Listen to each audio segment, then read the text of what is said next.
July 19th, 2018. From El Cajon, California, this is episode 159 of You Can Bet on That. Hi, everybody. Welcome to You Can Bet on That, a podcast for the recreational gambler. My name is Mark Duvall, and sitting across from me is Dr. Mike. Hello. All right, well, welcome back, Mike. You got Thank back you. from Vegas. Sounds like it wasn't that eventful in a trip, No, but... it was not anything like outstanding. Yeah, well, give us mean, some highlights, I guess, then. All right. Well, the real reason I was there was for this slot tournament. And this was invitation only, right? Invitation only 16 entrants in a slot tournament. $50,000 free play was first prize. Wow, that's great. Yeah. Wow, when you think of all the other slot tournaments, well, I haven't been in that many, you haven't been in that any, but it's always, it's a lot of Hundreds people. Yeah, right. No, this was just 16 people. Wow. And it was like a head-to-head competition. Oh. So when you registered on Saturday morning, Mm-hmm. they just gave you a time. You randomly picked out of a fishbowl a time. Right. And that time, another person got that same time, and that's who you played against. Okay, so it was just heads. Oh, see, now I didn't even know that. So Okay, it's that's a heads lot up. of it different. A lot different from tournaments from we're a used regular to. Yeah. tournament. Okay. Yeah. So you're playing heads up against another person. Okay. On a slot machine right across from each other. Yeah. And then the winner advances. Okay, it makes sense. And Just like a bracket in a Right, tournament. like a bracket right? in a tournament, exactly. And Yeah. then they get down to the final two and they play, and the winner got $50,000. Yeah. Now, here's some highlights of the tournament. Okay. There were two matches ahead of me, and then there was my match. Okay. I was up against a woman who, very nice lady. Everyone was cordial, of course. Good. The funny thing is, usually in the tournaments I played before, you push for like 3 minutes or something, because you're pushing that thing as fast as you can. Yeah, yep. Which actually I think doesn't matter. I think the reels go no matter what. Well, I'll kind of agree with you. You really shouldn't be there just pushing as far. Yeah. You should just wait until that third reel is almost done, and then then start to push. pushing, Because right. most of the time you're pressing, just and the doing wheels nothing. are going. Right, yeah. exactly. It's So you doing can save nothing. your arm by timing it a little bit better. Right, Yeah. exactly. But this one was 10 minutes. Wow, 10 minutes. Oh my yes. gosh. So, you're pressing that thing and your arm's starting to hurt. It's like, oh my God, I'm switching hands. And Now, was it just pressing the button for spins? Yeah. So there wasn't anything you had to touch on, like a touch screen or anything? No, Okay. there was no touch screen, nothing like that. It was just Okay. pressing the button for spins. Was it video or reels? Reels? Wow, okay, Yeah. all right. And there was a jackpot on the reels. Like if you got 3, Harris symbols, you got the jackpot, right? So I, shortly into, maybe like a minute into it, hit the jackpot. Okay, all right. And I jumped out to a big lead. They had a guy who was kind of like the announcer, and he was going back and forth. Oh, Mike takes the lead. Okay, he just yeah. hit a jackpot. Yeah. He was calling out the scores and, Yeah. making funny comments and Right, stuff. sure. So I was really happy. And then with about 8 minutes into it, I still had the lead by almost a jackpot, right? Not quite the jackpot, but close to a Okay, jackpot. And then in the last minute, she hits a jackpot. And takes the lead. And takes the lead. And then ended up edging me out. Okay. So I didn't advance. And there was a drawing at the end after the final 2 people played and when the first place was determined. The other 15 people, including the person who won second, Who didn't get who got anything, nothing, right? Yeah, okay, who got right. It was- nothing. yeah. We went into a drawing. They picked 2 names out. It was 2 guys, and they played head to head. And the winner of that match got $10,000 free play, Wow. and the loser got nothing. Sure, right. So if people are like, "Oh, I'd hate to finish second," you get to the final match and you get nothing. Yeah. Well, turns out the final match was the lady who beat me Oh, okay. and her husband. Really? Yes. Oh my playing each other. gosh. And you should have seen them. She was still going at it pretty hard. The husband, he had his foot up on the machine and he was kind of hitting the button. It's and like they don't kinda care hitting who it. wins, right? No. And the announcer guy, it was so anticlimactic. It Yeah. was ridiculous. The announcer guy's like, well, I guess, whoever wins is sharing with you. I mean, they're husband and Wow. wife. And this was invitation only. Right. For big players. Oh my gosh. Oh, yeah. A Well, husband and wife to both get invited Yes. to something exclusive like that. Yeah. They must be serious gamblers. Yeah, they're slot players and they're serious. Oh yeah, before the tournament, so all the people are in there. And I'm a craps player. Sure. There was another guy who was a craps player because I played craps with him the whole week, and he actually tipped my mother on one roll. She had Oh, a good roll, nice. and he threw a $100 tip. Nice. He was a heavy gambler. Okay. but he was in the slot tournament. I think everyone else pretty much was slot players. Okay. Okay. And they were all in there during the registration, which was at 10 a.m. and the tournament started at 11. So everyone was there at 10, getting registered. And then they just stayed it was in the high limit room. They just stayed in there and played. Okay. And the guy the husband and wife, I was sitting right next to the guy. I was playing a machine, putting in like $15 a pool. Okay. He was putting in $100 pools on some machine and won like $30,000, got some jackpot or something. Okay, yeah. And they had to come over and hand pay him and write him a, thing. Well, gosh, if he's playing $100, he's going to get a lot of hand pays if he's playing $100 a spin. Yeah. Speaking of hand pays, I've got a good hand pay story a little later. I'll tell you. A little later? Yeah, well, I'll tell you in a few minutes. Okay.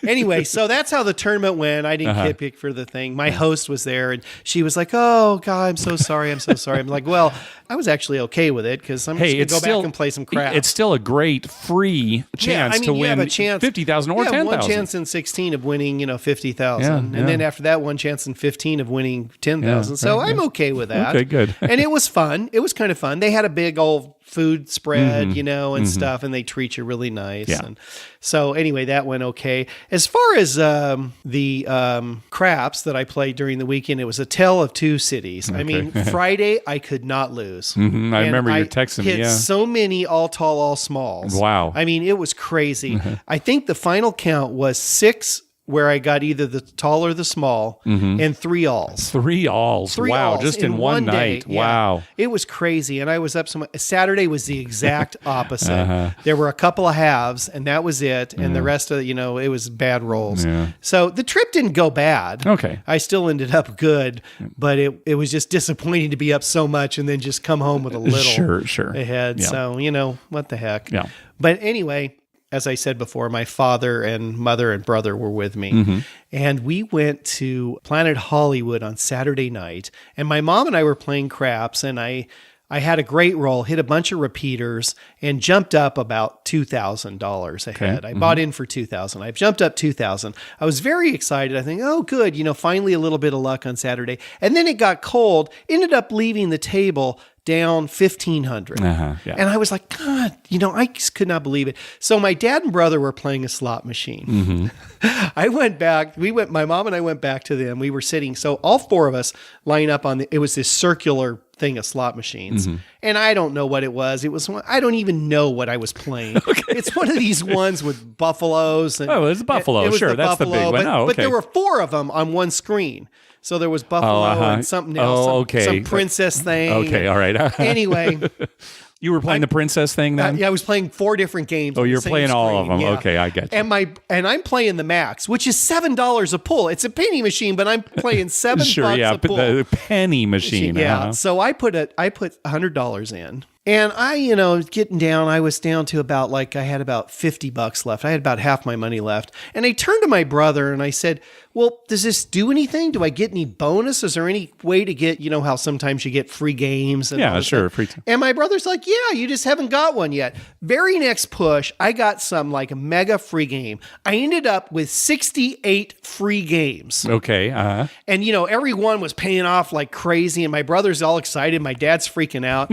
And turns out at the end of that, it paid me $1,716. Okay. $1,716. Okay. So they had to hand pay me, and I got a W-2G. Oh, you didn't tell me this before. No, I didn't tell you this. Okay. I was waiting for this. So I got a W-2G, and I got a hand pay, and damn it if it didn't offset my $1,500 loss at the Crest. I was laughing. And then I colored up. I didn't play anymore after that. I was done. Yeah. I was like, well, I'm getting out of here. $200 ahead thanks to stupid slot machine. Good for you. I had no clue what I was winning. Sure, yeah. And my brother's trying to explain it to me because he understands it all. Oh, you got this here and this here and that here. And if you just got this here, you would have won the super grand jackpot, blah, blah, blah. Anyway, I am so up for slots for my life. Oh boy, you sure are, my friend. Absolutely. You play it so rarely, and you've got so many big slots. stories. Yeah, you should start. Yeah. Anyway, that was my slot highlight. Okay. The rest of the trip went pretty good. Our friend Ryan, who for Ryan and Becky. And Becky. Ryan was there without Becky. Oh, okay. He was there with his brothers. Oh, so he comes up to me at Harrah's and hey Ryan, Ryan. You know, I wasn't expecting him, right? And yeah. just like all of a sudden, there's Ryan. Yeah. And we're talking, and I said, "Where's Becky?" He said, "Oh, she's not here. I'm with my brothers." I said, "Well, where are your brothers?" Because it was just him. Yeah. He said, "Oh, they're next door eating some White Castles." And he said, he looks at me and he said, "Yeah, I told them." I said, "Well, don't you want to meet Dr. Mike?" And their answer was, "Do we have to?" That was so funny. No, you don't have to. They were his younger brothers. Okay. It's like, oh, we don't want to meet that old guy. So anyway, and then there were 5 guys from New York City who stopped by. Turns out one of them works at NYU, which is where my nephew goes to school at. He's wasn't a teacher, but he was something in administration. And they were all listeners to the show? They were all listeners to the show. Yeah, they were super nice. Oh, nice. I apologize for not remembering names, but they were super nice. They played. Unfortunately, when they were playing, the table was not going so well. Had they been there, that was on Saturday. Had they been there on Friday, sure, they would have, we would have cleaned up. Yeah. But anyway, they were super nice, and it's nice to see them. Yeah. Okay. Gosh, I'm trying to think. There weren't that many other highlights. I mean, nothing. Yeah, I didn't get crazy. too many messages from you other than saying, oh, doing well, oh, doing poorly. So, yeah, Friday was like so great, and then Saturday was the exact opposite. And I didn't play Sunday. We got up Sunday morning. Yeah, and you just came back. I played some free play that my dad had for him, and then we just drove back. And home. you came back, so you were on the road. So you missed the World Cup final. I was listening. Okay, yeah. you were listening. You missed the World Series of Poker. I was watching a lot of that at they had it on at Planet Hollywood. Yeah, sure. And most of the casinos had it on. I was amazed. Were they taking a long time to make decisions? No, it wasn't. A few years back, it was really bad. Yeah. This year, it wasn't too bad, although I'll admit, when I was watching it, I recorded it and watched it at like double speed. Yeah. Because you can follow what's going on, right? Because everything's on the display there. And I would, I'd go back to normal speed when something exciting was going to happen. But it seemed to me, because I'm playing craps too, so maybe that had something to do with it. I kept looking up, like, they're still on that hand? It's semi-live, so it's not like they edit it down. So you do have to sit through all that. But I finally went to bed and then watched the next morning because I recorded. It was just getting too late. I think it finished at like 5:20 a.m. Local time, which actually was great for East Coasters because they could wake up at say 7:30 and tune in, and it's still going on. Yeah, right. Yeah, but it looked like a good tournament. It was very good. Yeah, it was good. It was entertaining. Yeah, and, they had it on all the channels there. Yeah, and I I'm was sure. watching it. Yeah. I was playing craps and watching. And the dealers were turning around and it's like, to see. They want to see the hands and see everything. what the hands are. Yeah. But so that's kind of a nutshell. I don't think there was anything really super exciting. All right. Well, while you were in Vegas, I went up to Harrah's, Southern California, not to play because, I don't know, I don't really like going up by myself and playing. It's more fun to go with you. But I did have some free play on Saturday and Sunday. Right. So we've done this before. You want to go up there real late. Go up real late on Saturday. Got there at about 11:30 so I could cash in my Saturday coupon, and then at midnight I could cash in my Sunday coupon. Right. So I get up there real late. I do arrive about 11:30, and I walk in, and there is just a mob scene at the cashier. And it's like, oh my gosh, why are so many people in line at the cashier? What's going on? Right. Come to find out that none of the machines were accepting tickets. The ticket that you get out from the slot machine. Right. You could not then take that ticket to another machine and put it in. Okay. The slot machines were taking it, and the automatic cash out machines were not taking them. Wow. So nobody could get any more money. Nobody could get money. They'd have to go up to the cashier. So it was just, it was terrible. It was a madhouse.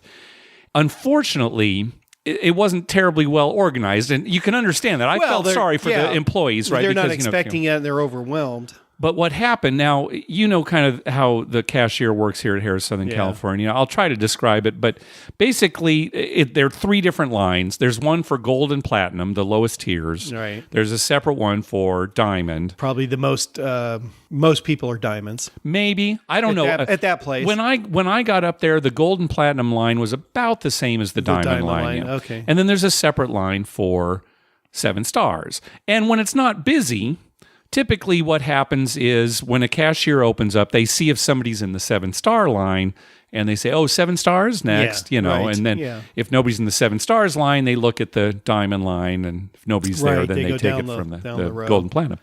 Well, again, I texted you. There were about 30 people in line when I went up there. And I found out later they had a separate line, like around the corner, for people who only were going to cash out vouchers. But that line was huge. So, but anyway, so I'm in line. I'm in the 7 Stars line.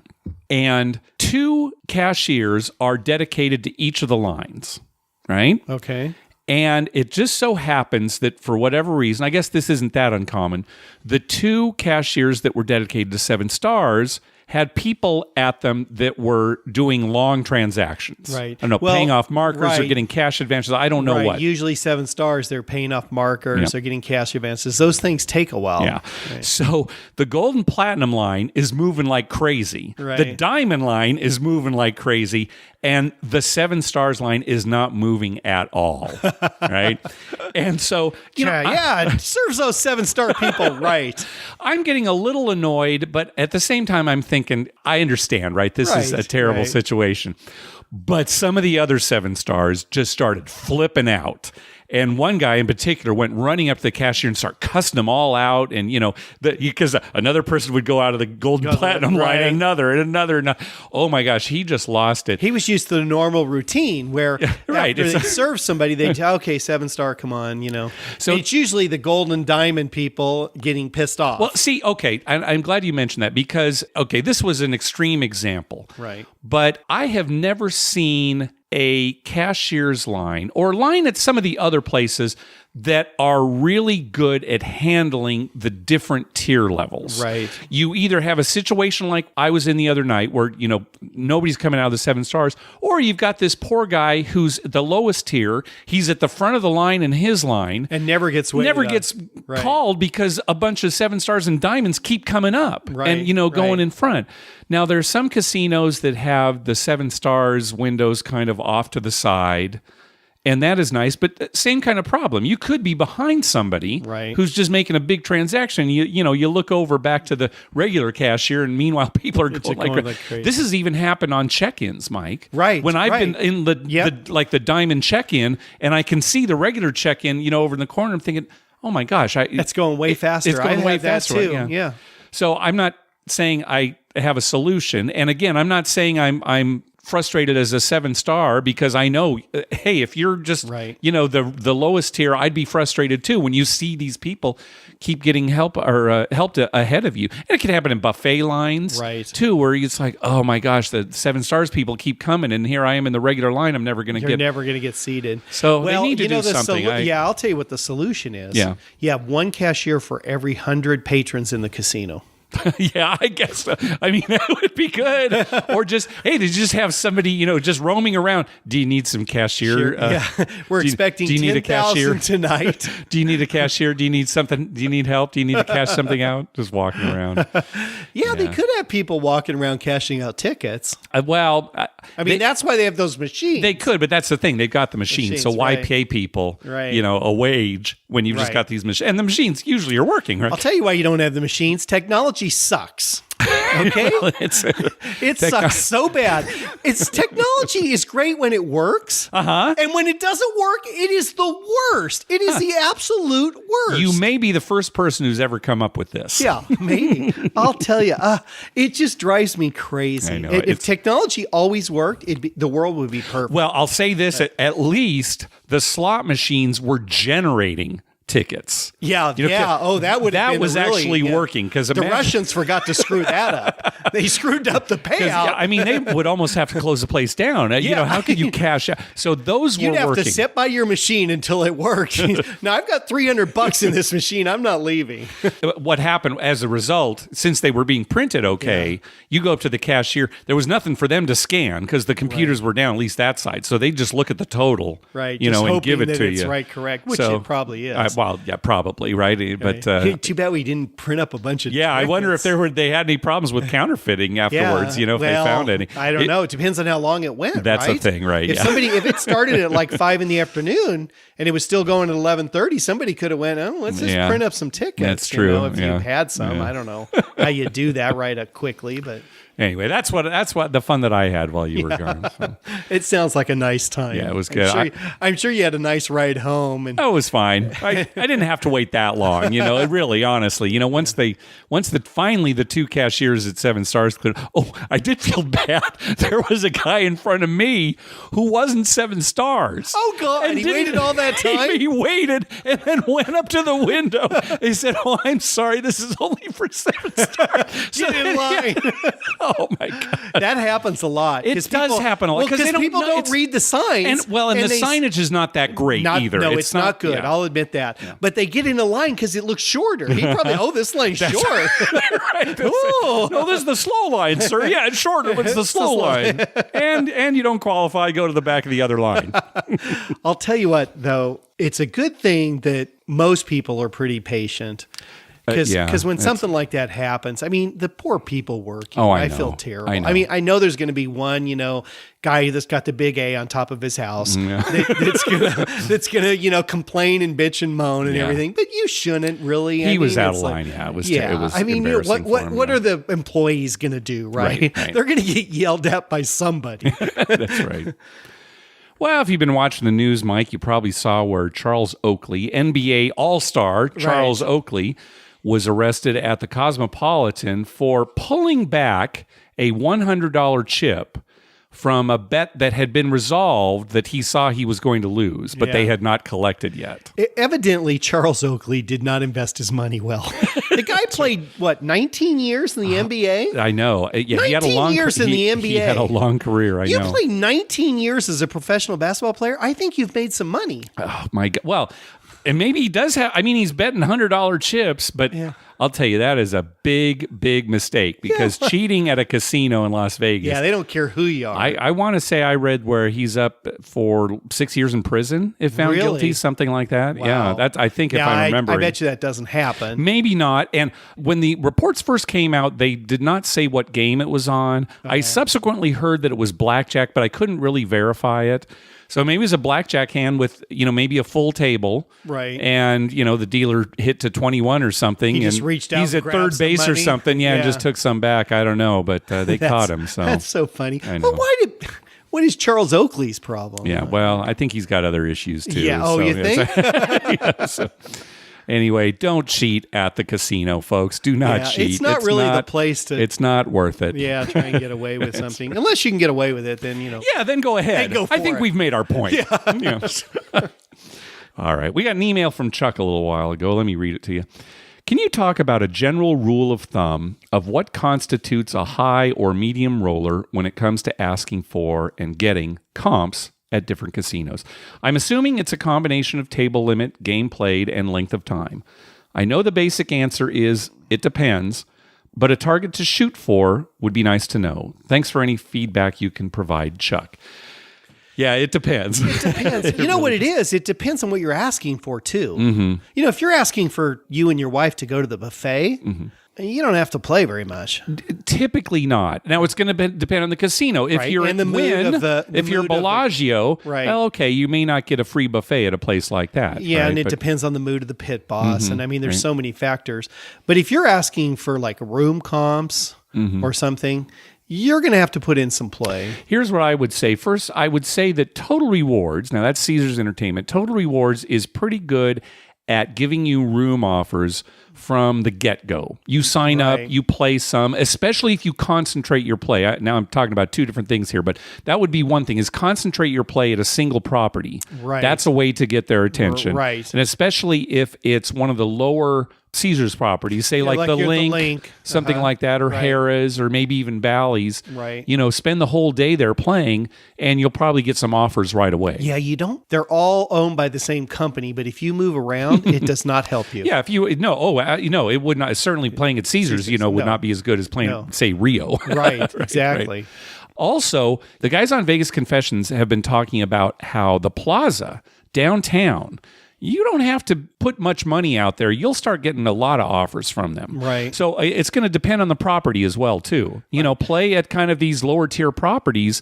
Right. You're going to see some. And that could be even $5 a play as long as you're playing for, say, 8 hours. Right. At a blackjack table. 4 hours or something. Something like that. I get so much stuff from Downtown Grand. It's amazing. That's true too. Yeah. And Downtown look is another one. Do you still get a lot from Golden Nugget? A ton. I get a ton from Golden Nugget. Yeah. And, I haven't played that much there in the last couple of years. Now, years ago, I played a lot there. Yeah. The last couple of years, I haven't played that much at Golden Nugget. I get so much stuff. Yeah. I mean, I'm not joking. I get something at least 4 out of every 7 days of the week from Golden Nugget. Yeah. It's crazy. Yeah, I know. Lynn's always like, well, there's your Golden Nugget stuff. Right. And I can't remember the last time. I certainly am not giving them a lot of play. No. Last time we were there, maybe back last October. Oh. And I was not playing a lot at all. No, so I really didn't play that much. Maybe an hour and a half of play, you know. So anyway, Chuck, I know, we're being, again, it depends, but find a lower tier property.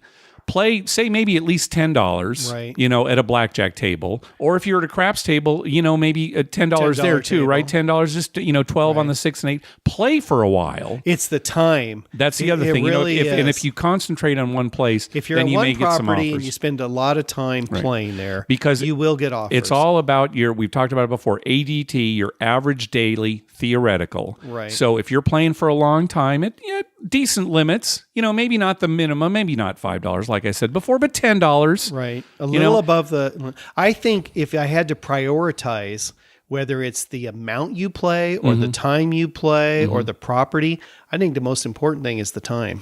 Because the casino is looking at the fact that you're willing to gamble for 4 hours or 6 hours. Right. You're not the guy that comes up, plays for a half hour, and then goes out to the pool and maybe comes back at night and gambles for an hour, and that's it. I'll agree with you with the time, especially, again, if it's concentrated. Right. If it's all in one day. If it's all in one place, yeah. They look at that and they think, okay, this guy's a gambler. We send him offers, we give him comps, he's going to come and spend some money. Yeah. And maybe he gets lucky and then he goes a little wild and spends more money. Sure, if you're willing to do that. But again, never play just to get comps. No, it's not get worth the comps because you're going to play anyway. Right. But that's good advice. Concentrate your play at one place. Go for the lower tier places. Again, Total Rewards, you're probably going to get room offers pretty quickly. Right. He didn't mention, Vegas versus other places, but if you're talking about Vegas, downtown, you're going to get a much better value, downtown and too. There's plenty of places downtown that you get pretty good value. Yeah. So hopefully that answers your question, at least a little bit, Chuck. Hey, thanks to everyone who's been clicking through our Amazon link. Remember, whenever you're going to buy something through Amazon, please go to our page first, youcanbetonthat.com, and click through our Amazon link towards the top of the page. All right, let's move on to our voicemail hotline. Remember, call our hotline at 951-292-4377. That's 9512-WAGERS. 9512-WAGERS. And maybe we'll play your clip on the show. First up is Daniel. Hey, Mark and Dr. Mike. This is Daniel from Louisville, Kentucky. I was calling with a poker question. Yesterday, I came up and played a 1-2 no-limit cash game at Horseshoe Southern Indiana. And I'm not super experienced with playing poker. I've played a few times at some other casinos. My friends and I have a bi-weekly game going. But all in all, I've been playing probably less than a year. And last night was the first time where I sat down at a table and really felt like I was able to read the other players play and really make moves based on that were working. And I started feeling really confident and was doing very well. My question is that at one point I was up almost 3 times my buy-in, which was awesome. But then I decided that was enough. And so I decided to cash out and take my winnings. But the thing that I was struggling with was as soon as I walked away from the table, I started thinking, like, if I was as confident as I was feeling and being able to read those other players well, why didn't I just stay and keep trying to take more of their money? And I know that the cards can turn and all that, but I was just curious, in a situation like that, what would you guys do? Do you think it was wise to say, hey, I made a good amount of money here and walk away? Or if you felt confident enough that you could keep taking their money or that you actually had an advantage on them, would you have stayed? Just curious. I feel like today I'm somewhat kicking myself for having left. But yeah, just curious what your guys' thoughts were on that. Thank you. He should not be kicking himself. He should be patting himself on the back. Exactly. He did the exact right thing. Yep. Because it's poker. It's right. a gambling game. Mm-hmm. Things change. His luck could have turned. Yeah, and the thing is, when it comes to poker, even if you have any kind of edge, it is a small edge. Very small now, edge. Daniel, you did very well there. Some of it was probably the cards you were getting. right? If he tripled his bankroll, he was right, getting cards. You were also getting cards and winning some pots. So the edge that you did better than the edge would dictate, right? Especially if you're saying that you're relatively new to poker. Now, maybe you were reading these guys pretty well, and it was easy to figure it out. Problem is even when you're reading somebody and you've got a pretty good read on them, if you don't get cards, you don't get cards. That's right. And I mean, the other guy can be playing like a doofus, but if you don't get cards, there's nothing you can do about that. Plus, if you get overconfident, you think, oh, man, I can win with any 2 cards now. Yeah, right? All I have to do is outplay him. Right. Well, in the short run, get the cards that you get. That's a big part of it, right? So, no, you absolutely did the right thing, Chuck. Now, you will hear poker pros say that, oh, if you're in a juicy game, and you're fine, you're not drunk, you're not tired, go ahead and keep playing. Hey, but we're not pros. We're recreational players. Right. And we've mentioned this before, not about poker, but just about any kind of gambling. Appreciate the win. Right. You walk away and think, hey, I won. You don't think, oh, I could have won more, because you'll just beat yourself up. You could always say that. It's when you walk away a winner. And you could have lost it all. Yeah, right. You could end up on the slot machine. Right, and then you're hoping to win it all back and get a hand pay. No, appreciate the win. Anytime you can walk away, just appreciate the glow of that win. Exactly my story from earlier. I'll tell you what, when I was up a couple thousand so quick, and then when I ended up losing 1,500, as we were leaving and walking to find my dad and brother, I was kicking myself so hard. I was so pissed at myself. I was thinking, why didn't I just leave? I mean, the thing is, it came so quick. Right after we got there, we would have been there 5 minutes. I had doubled my money. I should have just left. And instead, I stayed until it was gone. And my mother, she was playing with my money. So, I gave her $100. She had at one point like 400. And then she ended up leaving with like $40. Yeah. So we're both thinking, why didn't we just leave? And, that is a worse feeling than walking away thinking maybe I should have stayed. Maybe things were going good. It's way worse. Way worse. Yeah. So you did the right thing, Daniel. All right. A previous caller had asked, well, if they've got gambling in the nightclubs there in Las Vegas, could you just go up and say, hey, I'm not here to go into the club, really. I just want to gamble. I just want to play at the craps table. Right. And we were wondering, there is kind of this Nevada law that gambling has to be open to the public. And we were wondering. So we have a little more information about this. Hey, guys. This is Paul from Hemet. I just finished listening to your episode. First-time caller. Really excited. You guys had a question on the whole getting into clubs for free if there's gambling. There's a podcast that I currently listen to. It's called Living Las Vegas. Those guys touched on something similar, more about gambling and pools. And one of the guys on there was saying it's a Nevada law where if there's gambling provided by law, it needs to be open to the public. So they were actually touching on how to get into pools in the area and touching which is where the best pool in Vegas. But that was one thing they touched on, that you can get into the pools for free if there's gambling. All you have to do is tell them, I'm here to go gamble. They'll put a wristband on you and you can go over there. So I'm assuming it would work the same way for nightclubs. They would just put a wristband and you can go over there and enjoy your time. But again, guys, I look forward to hopefully meeting you guys someday down in Harris, Southern California, or in Vegas. Talk to you soon. Yeah, when it comes to pools, that kind of thing usually does work. If it's a pool that charges, like $5 to get in or whatever, you say, oh, hey, I'm going to gamble. Okay, go on. Not a day club, right? But just like a pool. Right. Now, it's not going to be the same with... Can you just go in with your clothes in the pool? Well, no, you're into the pool area to gamble. We're not talking about like swim-up gambling. Pools, so swim-up gambling? Yeah. Now that's a whole different question we're going to have to think of. If it's like a floating, right. You can float swim-up blackjack. Right. I guess so. Yeah, I'll go for it if you want to go in with your clothes. Yeah. Hey, guys, I'm not taking my shoes off or anything. I'm just going to go gamble. That's right. I want to get in here free. What can we do?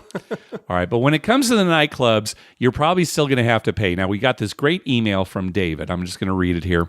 It's my understanding that Nevada Gaming Regulation 5.210 is the relevant exemption to the general public access principle. 5.210 allows casinos to apply for permission from the Gambling Control Board to charge a fee for admission to an area in which gaming is conducted. 5.210 subsection 7A says that the gaming area must be associated with a non-gaming activity, such as a nightclub. So, assuming the casino is relying on 5.210, they are within their right to turn away players if they don't pay the club's admission fee. So there you go. Okay, so there's a subsection. There's a statute or something in there that says, actually says. you can have that as long as it's not associated with other gambling. That's right. It's not So just you a couldn't have gambling area. right, You couldn't so have just a gambling area where, you got to pay to get in. It's got to be Right. something else. It's got to be right? something else. Yeah, Okay. yeah. Well, that makes sense. If that's in the law in Nevada, that's good. So there you go. We're never going to have to worry about that in California, but Well, and we're never going to have to worry about going to Vegas and trying to get into the nightclub by saying we're gambling. yeah, that's true. That's a load That's off. a load off, Yeah. All right. Let's hear from Julio. Hey guys, Julio here from the Bay Area. Just got back from Reno, and I know you guys have been talking a lot about Face Up Pai Gow. Just a quick report. I went over to the Grand Sierra in Reno, and they had about 3 tables of Face Up Pai Gow. They're all on the progressive shuffle machine with the number selector that's automatic. But I did find it interesting. There was one table that actually was hand shuffled, and they used the dice to select the number where the hand lands. It was Face Up Pai Gow. That was the only one like that. The only catch to it was not linked up to the progressive jackpot. So you could still hit the bonuses, you could still do bonuses, but it wasn't linked up to the progressive jackpot. I thought that was, I played that one. I ended up breaking even. Ace high came up twice out of 30 hands that I played. That's a push for everyone, regardless of your hand. But I like that better, the hand shuffle, than the machine and then the random selector, the number selector. So just thought I'd report on that. And then the second thing is I went over to the Atlantis in Reno, and I noticed that their crap tables were a bit longer than the others casinos. I was joking with one of the dealers, and he told me, the owner picked them up at some old casino. I can't remember the name of the casino. And he said, they're about 1.5 feet longer. I just wonder if you guys knew if that makes a difference or not when you're playing craps, the length of the table. I think it got encrypted in my head that the table was longer, and I felt like I was throwing the dice farther down, and I know that's probably had no effect whatsoever. But anyways, great job, guys. Keep up the good work. I'll talk to you guys later. Bye. Yeah, the longer tables don't affect the game in any way. It's still the same. They're kind of annoying. It can be. It's a lot harder it's a lot sometimes to harder get the to dice get 'em down there, especially Yeah. if you're at the very end. It's crazy how much difference it makes, but immediately you throw those and it's like, wow. Especially- Same thing when they're too short. Yeah, that's true too. You're Yes, if throwing them off. You're right? used to a certain Same table. We've done right. that, especially when we're in Vegas or Yeah. any other place where there are a lot of different casinos. Right. You switch from one to the other, and it's like, whoa. Right. You know, Yeah, So you go to it's- Vegas, it's like, because we're used to the 4 at Rincon. Yeah, they're all the same Yeah, size. yeah. You go to these longer or shorter one, it's like, wow, that you notice it right off the bat. yeah. It takes a little getting used to. Now, one thing Julio was talking about, you don't see this very much anymore, but traditionally, Pai Gow poker is not dealt like you see at most of the casinos now. It used to be the dealer would hand shuffle and then deal out 7 separate hands right in front of him. Right. They would not deal it actually out to the players, but 7 separate hands right in front of him.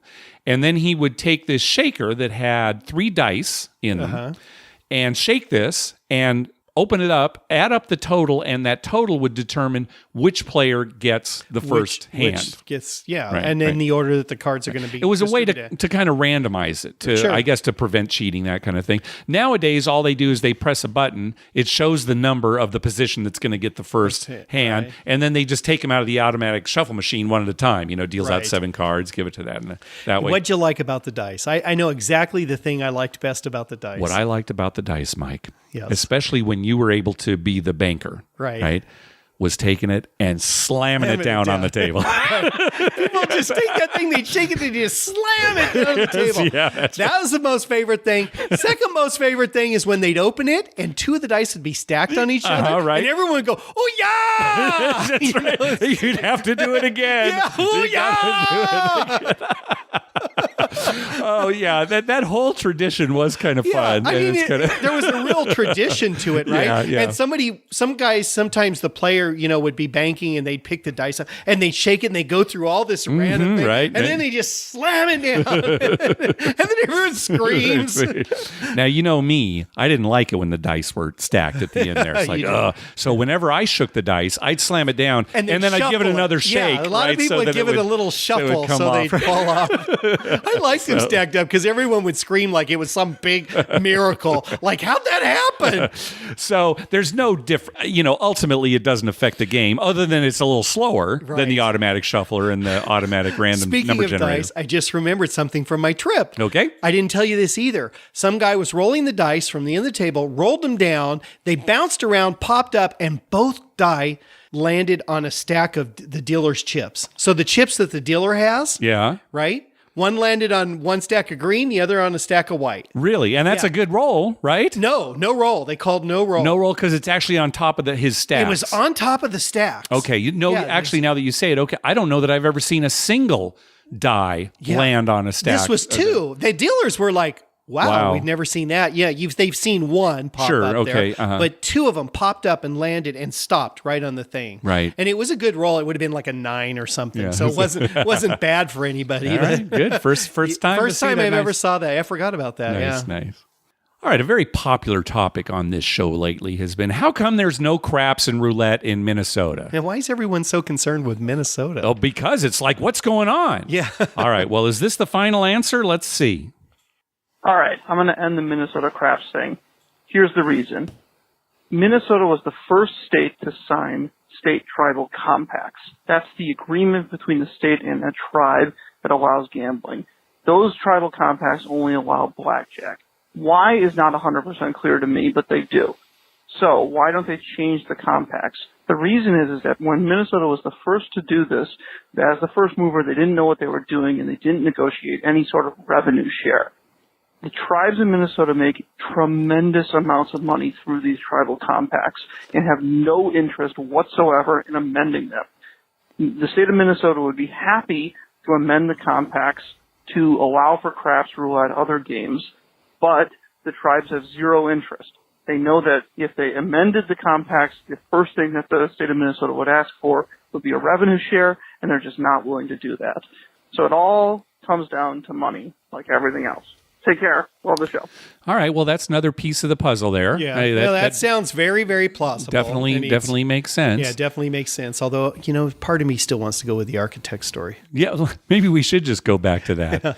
Here's the thing, though. That explains why maybe there won't be craps and roulette in the future. Right. But it still doesn't explain why there wasn't craps and roulette to begin with. Even the caller himself said, well, I'm not sure exactly why that happened. Well, didn't one other caller on the last episode say that it had to do with they were rushing it through and trying to... Well, let's hear from DJ. He's got a little more information for us, all right? Okay, this plot is really thickening.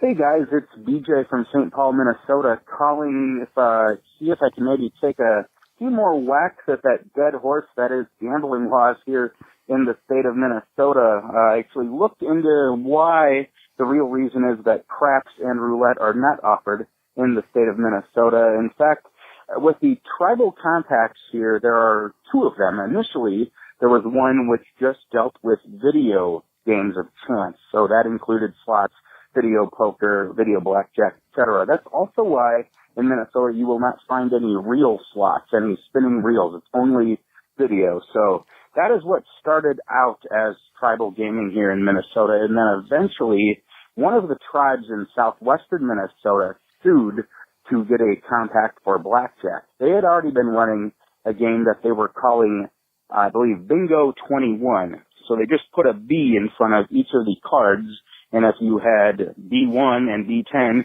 you could yell bingo, and you were paid as if it was blackjack.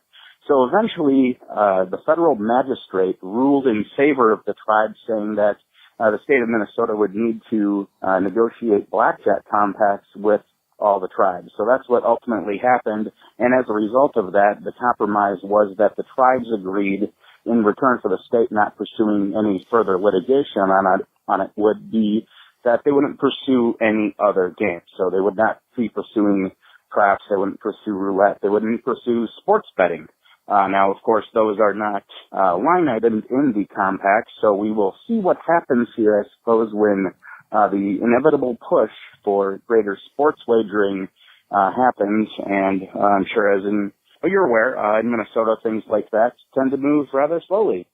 So that's the insight that I was able to gather, most of it from a publication by Nonpartisan Minnesota House Research from 2005 titled Minnesota Gaming Short History, I believe is the name of it, instead of a misnomer, since the short history goes, I believe, something like 147 pages. So maybe I can send you the link to that. It might be good information here as far as the history of tribal gaming and the lottery and pari-mutuel horse racing and all that here in Minnesota. So thanks, guys. Great show.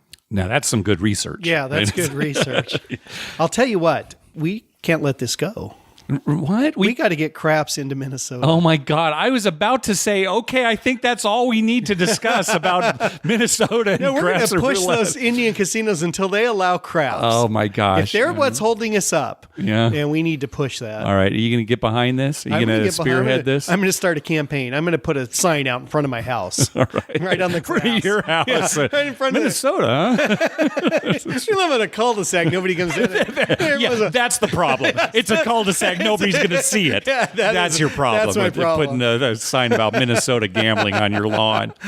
Well, thanks, DJ, for all info. Yeah, I'll post a link to the document that he was talking about in our show notes, so you can go take a look at that if you're interested.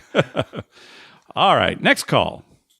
Hi, Mark and Dr. Mike. This is Daniel from Northeast Ohio, and just got finished listening to your most recent podcast, and you had mentioned the most luckiest, weirdest thing that you've ever seen, and I thought about calling in about this before, but I decided, no, it really wasn't a story in itself. But I was at the craps table, and there was a girl who, she definitely played before, but was still kind of gingerly playing at it. And then when it would get around to her boyfriend or husband would place a bet and then throw the dice and make these really strange, god-awful sounds, kind of like a chicken or a horse or something. I don't know what it was. But anyway, he walked away after a while, and imagine that, his noises, he points 7 out. And she throws down a $25 chip, and she says, $25, 11. And everybody at the table kind of talks her out of it because, well, that's a one more bet, we're looking out for you and all that. And, the dealers kind of were like, yeah, it's one roll bet, you can make it, but the chances are it's not great. So she takes it back, and a couple minutes later, she had won a couple of her other bets, just standard bets. Guy was getting ready to shoot, throws the dice, she throws out 2 $25 chips, $50, 11, and it hits. I mean, I have never seen, it was just such a great feeling because you don't ever see that happen.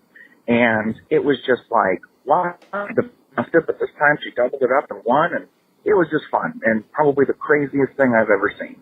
Keep up the great work, guys. Take care. Mike, do you remember when we were at Golden Nugget? I think you were at the table with us. Sherry and I were there. Yeah, we were at the table. I remember that trip. There was a high roller at the other end of the table who was betting on 11, and Sherry was rolling. And I don't know how much he had there, like $50 or $100 out there, and Sherry rolled an 11.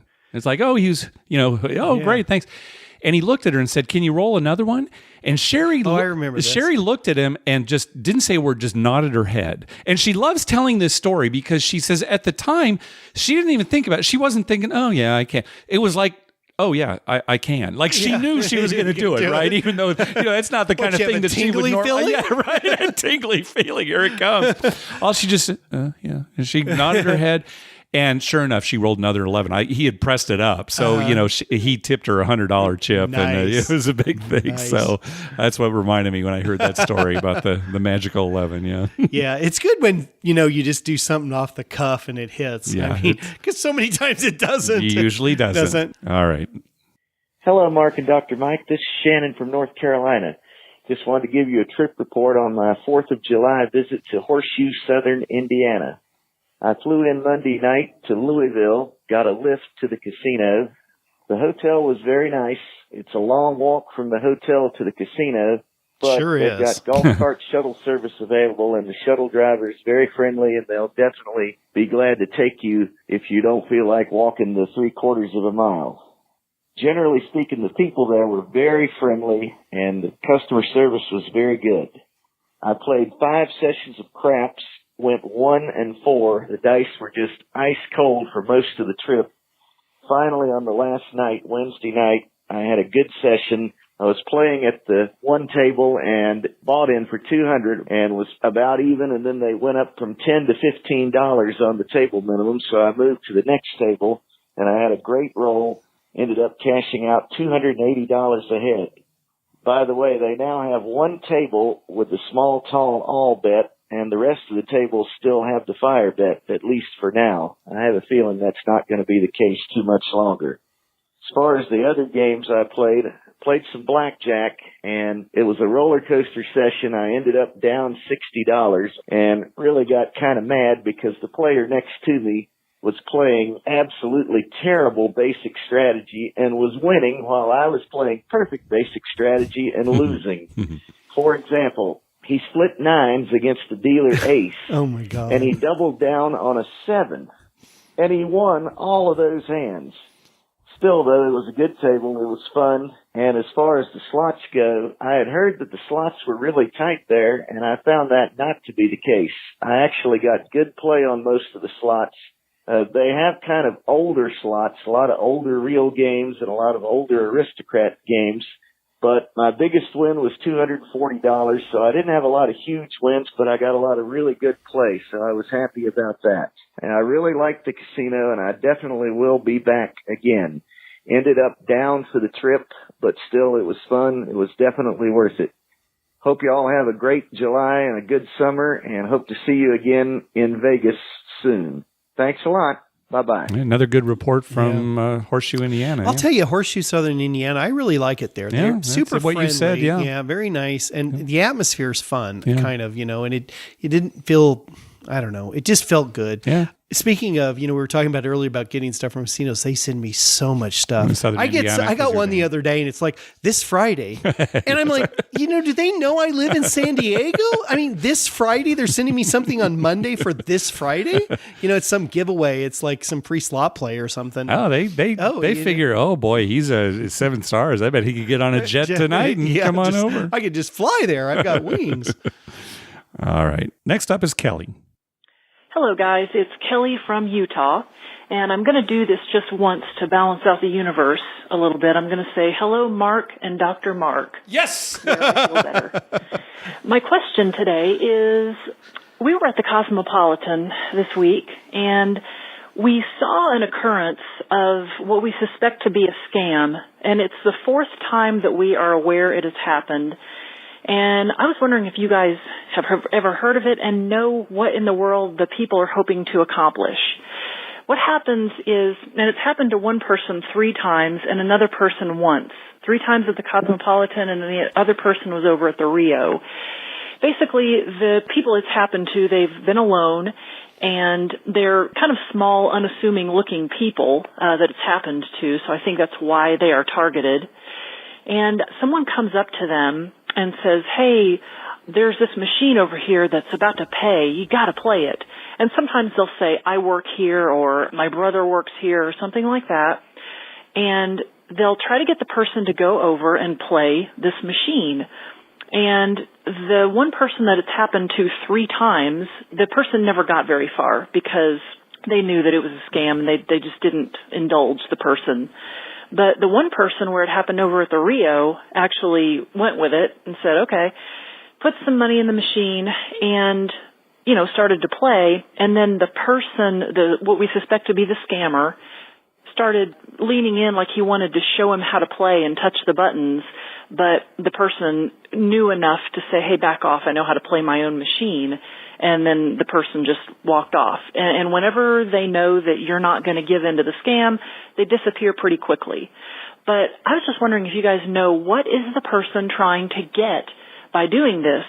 We were just kind of baffled. So if you don't know, maybe I can put it out there to your listeners. Maybe someone out there knows. But the Cosmopolitan needs to get on it because it was the same person twice that actually was running the scam. So I think they're a familiar face in the casino. Anyway, thanks so much, and I'll talk to you later. Yeah, this is an old scam that apparently is still going on in casinos. Like Kelly said, the con artist will find a mark and go up to them and say, oh, hey, my brother works here. He works in the slots. he knows what's going on behind the scenes, or he's, maybe he's manipulated a slot. Right. This slot over here is going to pay. Come over, I'll show you. And so the mark goes over and, starts playing. And all the scam is if the player does end up winning some kind of significant jackpot, they ask for just through luck. They ask for like a tip or something. I told you, how about giving me $50 or $100? And if they don't hit anything, oh, well. The car owner just leaves. Yeah. And that's all it is. This is so interesting that she called. This happened to my brother this weekend. Really? At Planet Hollywood. Really? Yes. Christopher was sitting at a machine. Guy walks up, sits next to him, and says, hey, this machine next to him is going to pay. Give me $100 and I'll split it with you 80-20. You take 80, I'll take 20. A similar thing, yeah. And my brother said, no. And he said the guy looked kind of seedy, and my brother was really offended. And my brother's 6'2" and pretty big. Yeah, he's not unassuming guy. Yeah, and this guy just, he probably looked like a nice person. My brother probably looked like a nice person. That could be. They're thinking, oh, maybe nice, he's gullible, or I don't know right. what. Yeah. Well, he's a highly paid executive. He's not gullible. And so he just told the guy to take a hike. Yeah. The guy got kind of offended and gave him some attitude. And then my brother just cashed out his machine and left. Yeah. But that happened to my brother this weekend. And I call them hanger-oners. Yeah. He's just hanging around. And, if he gives him 100 and he loses, too bad. Yeah, we tried. But if he happens to hit something, then he gets some money. Now, a kid, I'd say probably early 20s, hung around me at the craps table at Planet Hollywood and was chatting me up, and he kept looking at his phone saying, well, I'm waiting for my buddy. He's supposed to be meeting me here. He's bringing some money and we're going to play some craps. And meanwhile, I'm just supposed to meet him right here. I'm just waiting here. And he kept talking. He was very friendly and a very nice guy.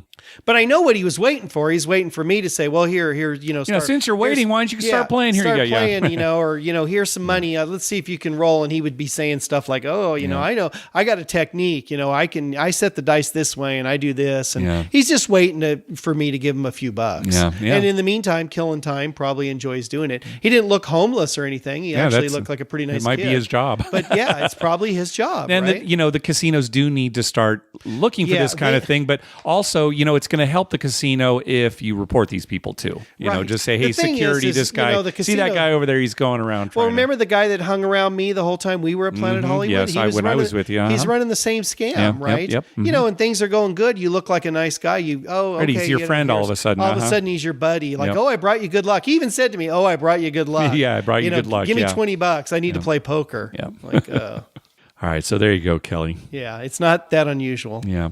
All right, next up is Brad. Hey, Mark and Dr. Mike. This is Brad from the Piney Woods of East Texas.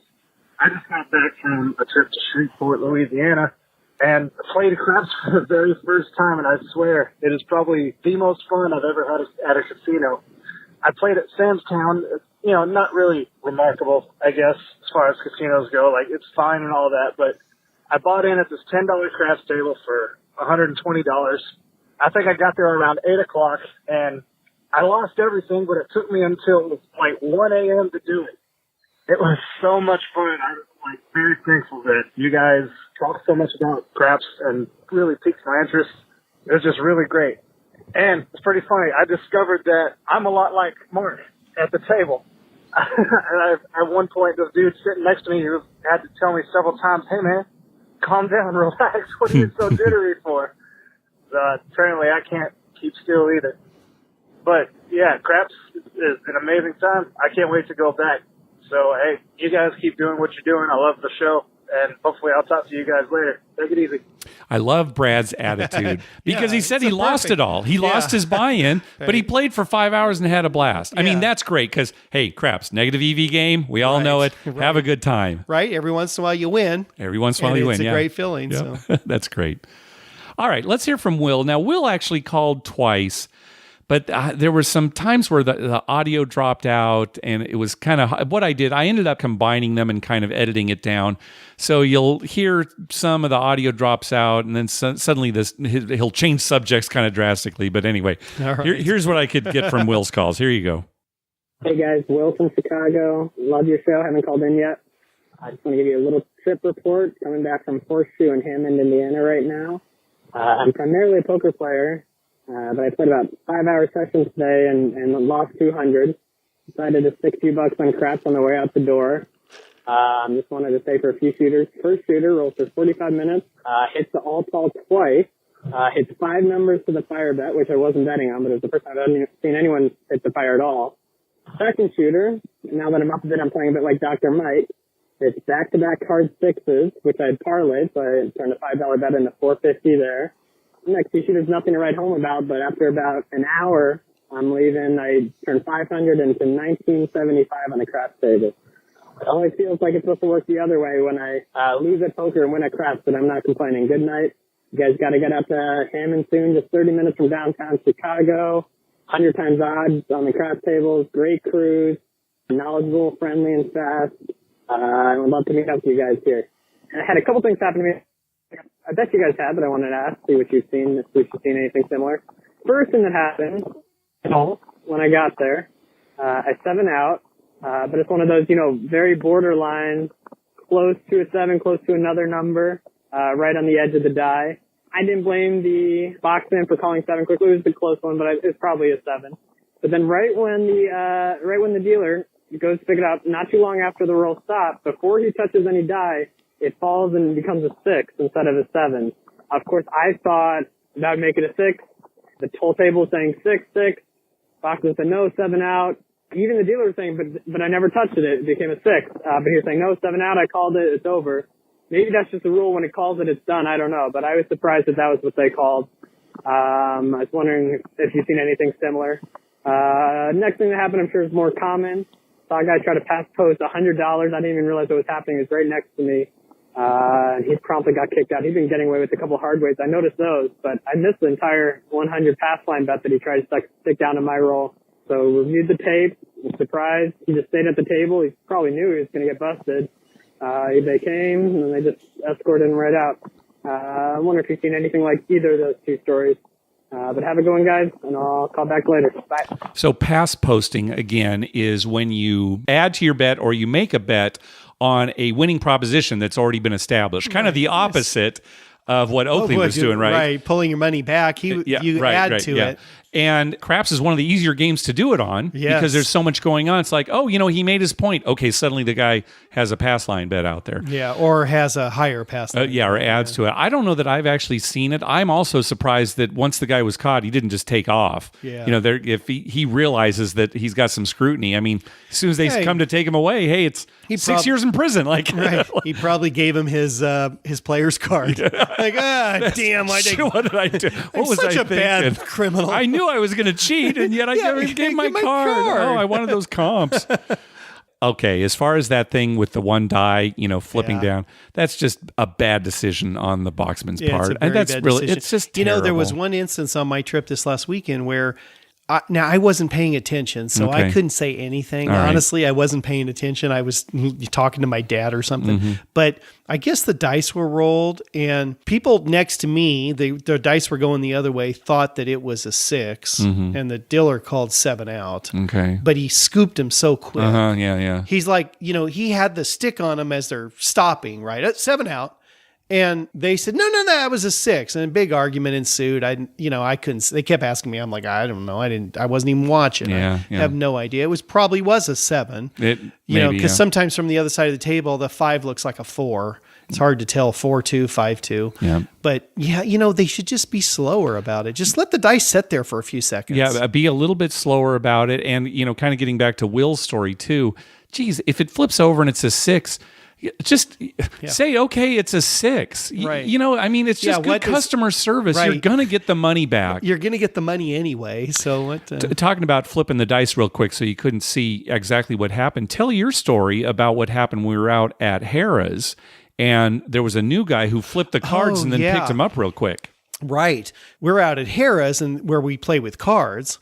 The shooter rolled the dice, and it was like 4 on the green card, 3 on the red card. Right. So we're just to remind people, right? We have to play with cards here in California, and the way they do it at Harrah's is you roll these dice, and the dice determine which cards are turned over, and then that's the roll. Right, and they're color coded. So there's a green die and a red die, and the green die corresponds to the green card and the red die corresponds to the red card. Yeah. So he's supposed to turn over 4 green, 3 red. It was a new guy on the stick, just learning the cards, learning the game. He flipped over like 4-4. Okay. Instead of 4-3. Okay. Now, the problem was the point was 6, and the first card he flipped over on the green card was a 3. He turned it over and it was a 3. Okay. Right. So everyone immediately in their heads thinking, oh, hard 6, and there was a ton of money on hard 6. So he turned over the other card. Instead of the 3 card, he turned over the 4 card, and it was a 1. Yeah. So it came out to a 4, which doesn't really hurt anybody, but it's not the hard 6 that it could have been. Right. But he grabbed the card so fast and put him in his hands, and then the stick man said, oh no, it's 4-3. You turned over the wrong cards. But he'd already put the cards together. Yeah. And there's no way to put them back. They might have got shuffled. They were all there. Yeah. But it was an instance of, well, what's the big hurry? Yeah, right. He would, yeah. Because usually what happens in that case when they flip over the wrong card, the person flipping it, the stick man will correct him and say, no, I said 4-3. And they'll turn the one they flipped back over and they'll turn over the right card. The correct one. And then that's the roll. And and sometimes that hurts you, sometimes it helps you. Sure, right. So, but in this case, it was, so what did they decide then? It was they just decided it was no roll. No roll. Yeah, it was so no roll. they said no roll at all. It wasn't a 4, it wasn't because anything. the stick man said, no, you flipped the wrong card. And there was no way to recover. And there's no way to recover. So Okay. he just says no roll. And they Okay. rolled again. And unfortunately, when they rolled the next, usually it's like, oh, great. Yeah, right. Okay. But he rolled again and it was like a 9 and Okay. nobody All was right. hurt. We Yeah. went on with the game. Yeah. But it aggravates me. There's Now, no I know reason the to do guys it that knew. quickly, There's no yeah. reason to do it that Yeah. quickly. I mean, it's a slow game out there with cards anyway. Yeah. 1 second's not going to matter. Yeah, that and is the same in Vegas. Grabbing the die real quick. Do we have to go that fast? Yeah, you don't. Let everybody have a chance to see it. Right. That's right. Yeah, Yes. right. And Yeah. then there's no arguments. There's no Especially if disputes. it's a 7 out. Right. If it's Especially with a especially if it's a 7 out, Right. leave it there so that everybody can see it. Right, exactly. Yeah. Sometimes they grab them, they slide them so quick, and the dice roll over. And then there's a controversy. No, I saw him come back. It was a 4. Yeah. Well, no, because they flipped when the guy grabbed when he them. grabbed him. Yeah. All right, let's hear from our friend Melanie. Hello, Mark. Hello, Dr. Mike. This is Melanie calling you from Colorado, and I am from Colorado. So I went up to Blackhawk today on my way home from another non-Las Vegas trip and had a great time. Kind of checked out a whole bunch of tables since I had extra time that I don't normally have. The Lodge was really fun. It's a place in Blackhawk, and it's just called The Lodge. It's across the street from Ameristar, and that's kind of the crown jewel of Blackhawk and the whole casino, small town situation. They have a $100 limit, as you know. They're meant to restore these old towns. It used to be an old mining town, very successful, considered the richest mile in the world. Anyway, so some of these are left in old buildings, saloons, swinging doors. I went to, I think it was called Wild Horse or something like that. It was a lot like Stage Door. It's the only smoking casino in Colorado. Oh, that's the other thing. No smoking in Colorado casinos, which I love, but it's going to be a big problem for a lot of gamblers, I realize. However, we're under stage 2 fire restrictions right now, so you can't smoke outside. You can't smoke in your car. You really can't smoke in a hotel room. Yeah, so it's interesting for tourists. Most of these places didn't have a craps table. I went to a place called the Z Casino, not to be confused with Grand Z or Johnny Z's. Johnny Z's and Grand Z are up in Central City, a mile up the hill from Black Hawk. Black Hawk, that is. And the Z Casino's doesn't have craps, or at least it didn't when I was there. I think they have it on the weekends. A lot of these places are very weekend oriented. Anyway, they did have pop-up craps, bubble craps. It was called organic craps, and it wasn't nearly as enthusiastic as bubble craps. And it didn't have button, push the button. It just did it automatically, but it was really fun, and it was mesmerizing. I stayed a lot longer than I thought I would. Ended up winning a little bit, just had a blast. It was crazy because you could bet pretty much any denomination over $1, or basically $1. So I placed the 6 for $1 and win $1.16. Loved it. The vibe there is great at the Z Casino. It's just up the street from the Ameristar and the Lodge. So check that out if anyone wants to go walk around. At the Lodge Casino, I did walk around a little bit around the blackjack. It all pays 3 to 2, but they were $15 minimums on a Monday at a pretty mid-level at best casino. Went up to Central City. They have a $3 craps table. However, it doesn't open until the afternoon. I did go back up. It was open, and I didn't check out the odds. I've been there before. I want to see it's 10 times odds. But apparently you can't go over the $100 limit anyway, so I'm not sure it matters all that much. What else can I tell you guys? I would definitely check out casinos in Colorado if you're going to head to the mountains from Denver anyway, because they're west. They're actually northwest of Denver. Like I said, from Denver proper, half hour, but they're only 10 minutes off the interstate. It's just kind of a windy road. But if anybody is here anyway, do it. I don't know if it would be a destination. The only caveat is there's nothing else to do. There's no movie theater. There's no bowling. There's a historical society, so there's tours of the graveyard. There's actually an old opera house, and they have opera season right now, which is great. But if you have a non-gambler, it's really tough. There's not anything for them to do. I think that's it. Love your show, guys. Can't wait to hear it. And Dr. Mike, that was a real highlight of my trip when I got to play craps with you at TI. And I do think we came back a little bit because I think I hit like 3 or 4 points. Oh, and today they have the all tall, all small, hit 'em all at the lodge. I came within one number. I just needed a 3. Couldn't get it, 7'd out, and then the guy 3 rolls after me just needed a 2, and he didn't get it. So anyway, thought of you guys for sure. Always have a great time rolling with you guys at the tables and listening to your podcast in between sessions. Have a good day. Bye. All right. Thanks, Melanie. A lot of good info. I thought for sure that Melanie's call was going to start with, I put $20 in the machine and hit a royal on the second push. I thought for sure that's what she was going to say. Click, I then kept she just hangs up. I kept waiting for that. I said, she's going to tell us about another royal. Yeah, I'd love to go to some of those Colorado casinos, but like she said, it's not really a destination. But if you happen to be there, right, then, go and see them. So that'll probably be the case with us. So you can buy pot legally in Colorado, right? But you can't smoke it anywhere? I guess not. Because the stage 2, fire restrictions. That's right. Well, you got to buy edibles. See, that's the thing. You got to buy edibles. Yeah, right. Exactly. You can eat all the pot you want. You just can't smoke it because we got fire problems. All right, last call. Hi, my name is Dan Short. I'm from Toronto, Canada, and I am in Las Vegas as we speak. I was just at the new Park MGM Casino where I played open face Pai Gow. There's some interesting side bets, one of which is a ace-high Pai Gow pays 5-1. If the dealer has it and it pays 41, if both the dealer and the player has it. There's also the Envy, of course, and it was a very interesting game. Anyway, and I love your show, and I haven't called before, but I just thought I'd call to let you know I was there.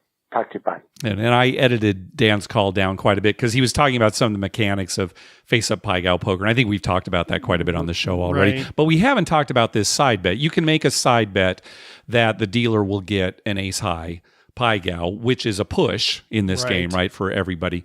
You make that side bet before the hand is dealt, and if the dealer ends up with an ace-high without the joker, you get paid 5-1. If the dealer has an ace-high with the joker, you get paid 15-1. Because it's joker handicap. It's because it's harder, right? When you have a joker, it fits straights and flushes and stuff, so it is a little bit harder.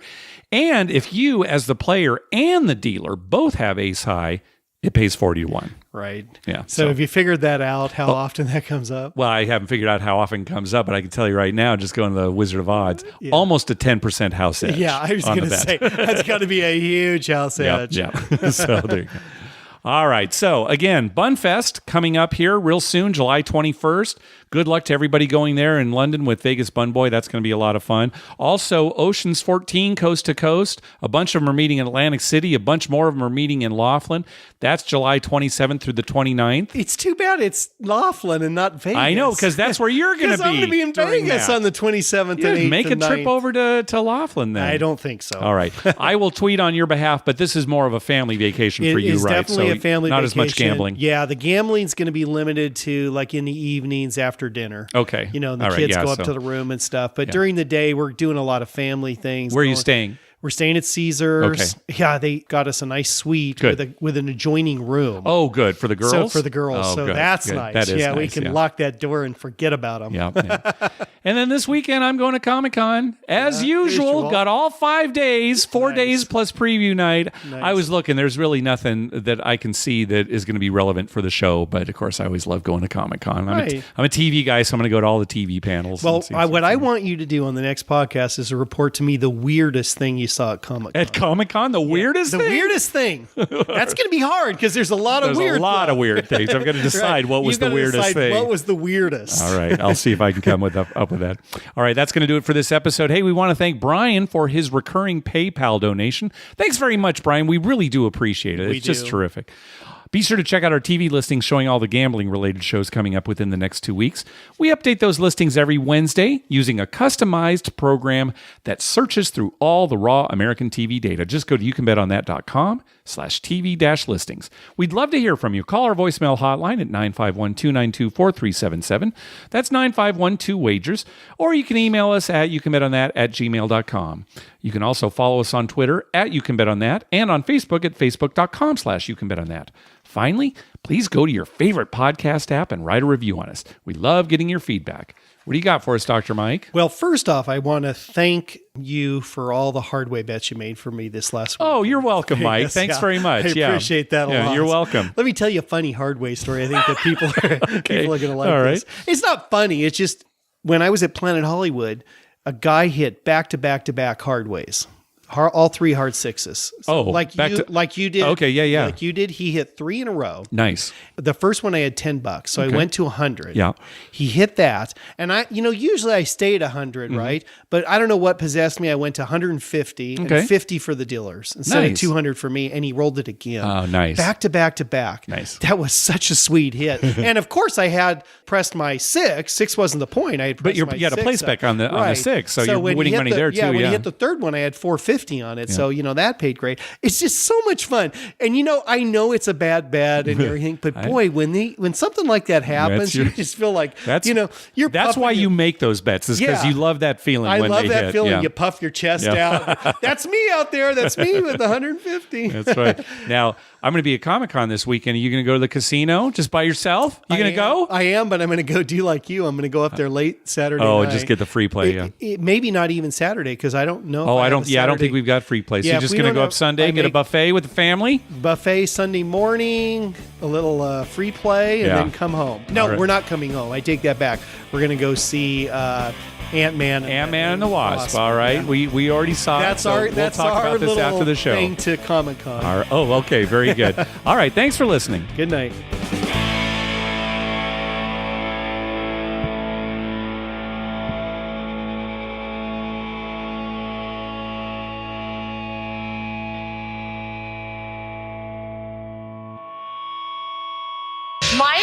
Mark, that was wonderful. I had no idea you were so talented. The audience is going to love you.